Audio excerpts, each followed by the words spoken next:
Alors vous me demandez si j'ai été surpris? On s'est dit que c'était une bonne idée de changer l'emplacement pour plus que ça arrive.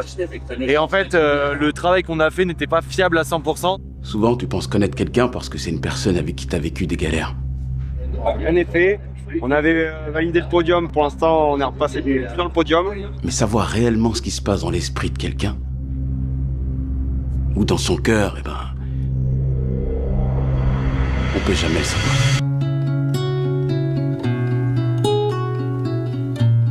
Je pense que c'est le pire week-end de course de ma vie.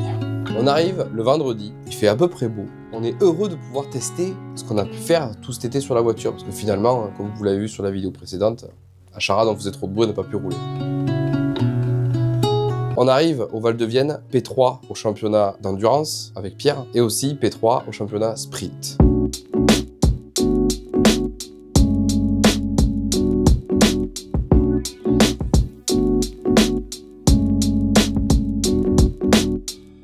Et pour la première fois depuis maintenant 2 ans, Pierre a envie de faire un sprint. C'est avec grand plaisir. Du coup, on est obligé de partager la qualif en 2. Pas vraiment pratique. On a grosso modo 2 tours chacun pour faire des tentatives de chrono.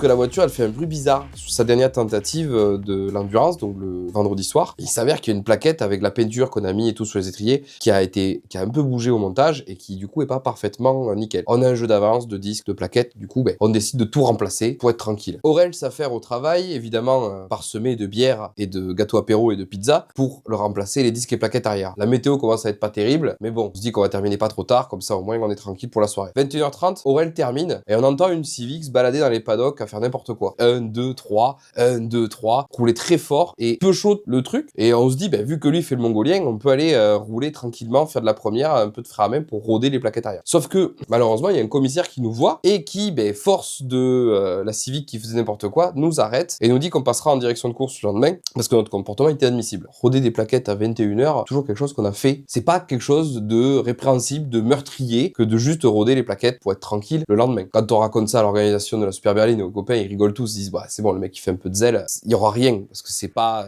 dérangeant et c'est pas dangereux. Notre comportement il est pas déconnant. Samedi, la course que va faire Pierre est un peu tôt, 8h30, donc la première course du matin. C'est pour ça qu'on a fait la mécanique le vendredi soir, parce qu'on n'aurait pas eu le temps du coup de faire la mécanique le samedi matin. La météo est plutôt bonne, il part 4ème, très content qu'il pleuve pas encore, parce que la météo évidemment est annoncée pluvieuse comme tous les ans au Val de Vienne, et il part P4.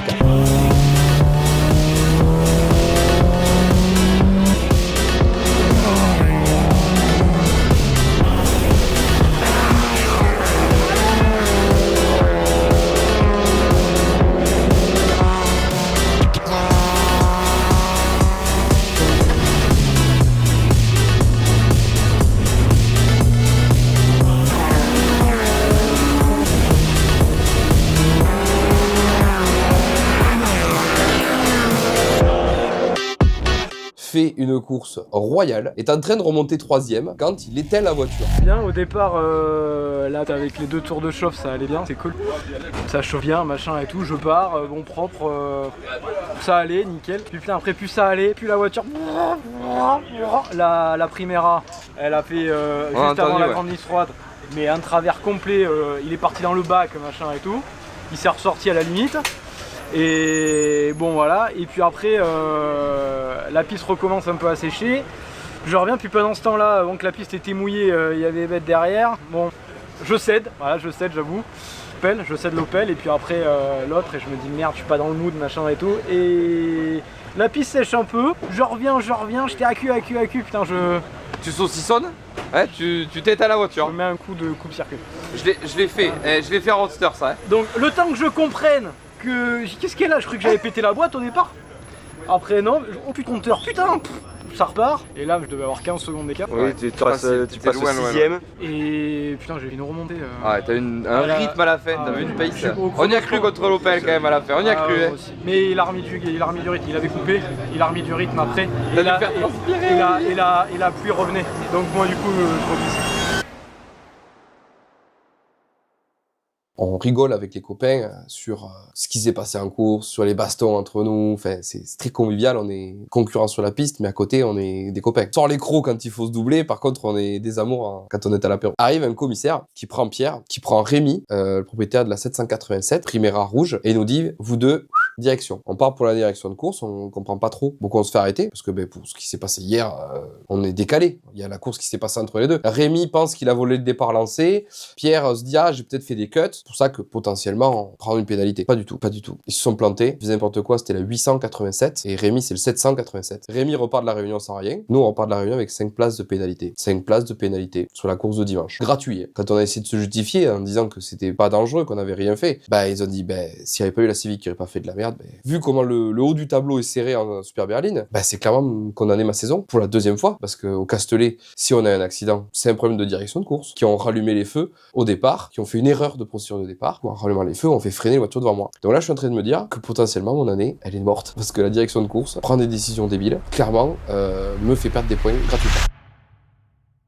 On part pour la course, je suis toujours un peu tendu de la situation. Je pars P2, du coup, parce qu'on a quand même fait une super qualif avec Pierre. On inverse l'ordre de passage. D'habitude, c'est Pierre qui fait le début, moi le milieu, Pierre la fin. On tourne comme ça. Et là, vu qu'il a fait un sprint, il préférait que je fasse le début, lui le milieu et moi la fin. Je pars tour 1, je suis deuxième, je repasse premier au tour 2 et je commence à dérouler, avoir du rythme. Je suis super bien. La caisse, elle est incroyable. Le travail qu'on a effectué tout cet été est fou. 5e tour, la voiture s'éteint. Juste avant d'arriver dans les stands. 5e tour, virage 12, la voiture s'éteint. J'arrive, tant bien que mal, à l'amener dans les stands et je comprends pas, tout s'est éteint. Aurel me dit, je sais ce que c'est. Tout le câblage électrique, il est un peu touchy parce qu'avec les vibrations, ça bouge. Je te resserre les cosses, t'es reparti. Je repars, je sais que la victoire, elle est morte. C'est impossible qu'on gagne. On a encore un podium qui est jouable, donc je donne tout. Je fais 3-4 tours à fond, gros rythme. Je suis vraiment bien. Et là, la voiture s'éteint dans la ligne droite des stands et je me stationne juste à la sortie des stands, sur le zébra. La voiture veut pas redémarrer. J'ai pas d'outils pour pouvoir réparer. Je suis au fond du saut, clairement. Le commissaire vient et le commissaire, et c'est hyper sympa. Il y a pas de souci là-dessus. Sauf qu'en fait, il sait pas gérer la situation et il me dit, reste dans la voiture. Donc je reste dans une voiture de course, casquée, alors qu'il y a des bagnoles à 200 qui me passent à peu près à 2 mètres. Au bout de 5 minutes, il vient me voir pour me dire que c'est peut-être pas une bonne idée et il me dit de garder le casque et de venir avec lui dans la petite cahute. Je vais dans la cahute et j'entends qu'il est en liaison avec la pit lane où il y a tous les copains, Aurel, Fabien, Mario,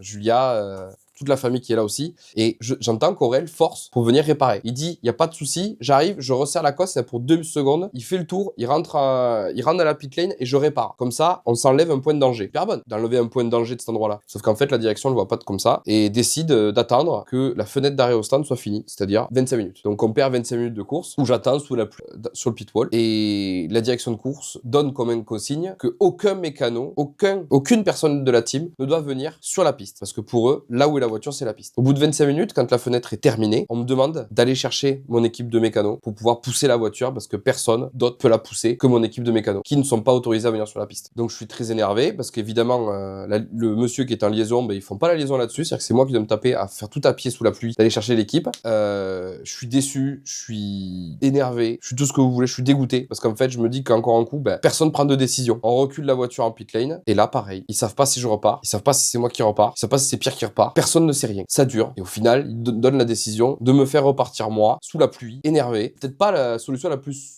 intelligente. Je pense que faire repartir Pierre aurait été plus safe, sachant qu'on avait plus rien à gagner, plus rien à jouer. On était dernier. Je finis mon relais, je passe le volant à Pierre et j'ai pas envie de voir la fin de la course. Un connard, clairement, parce que j'ai pas été sympa avec personne. Tout le monde était là pour moi, déçu et énervé. Donc j'ai presque pas voulu voir la fin de la course de Pierre alors qu'il a fait un super dernier stint.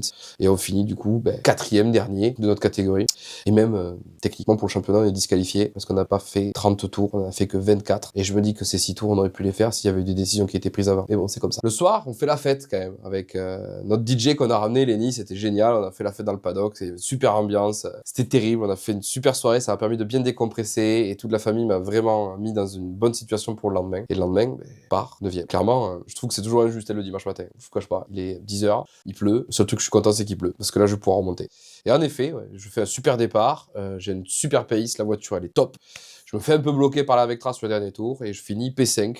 Donc je me dis que sans la pénalité, le podium était plus que jouable parce que je fais le 2e meilleur tour en course. Donc on finit ce week-end finalement, si vous regardez les résultats, c'est pas si dégueulasse. 4e, 5e au sprint et 4e à l'endurance. Disqualifié finalement. Mais ça a le goût amer de me dire que mon championnat il s'est joué là-dessus, il s'est joué sur des décisions pourries que je ne maîtrise même pas. C'est aussi ça la course. C'est des hauts, des bas. Pas que de gagner, c'est pas que des week-ends comme on a fait à l'Etnon. C'est des bas comme on a eu au Castellet et comme on a eu là finalement. On lâche rien. Il reste encore un week-end à Manille. Potentiellement on peut jouer 2 podiums en sprint et en endurance. Message de la France, non.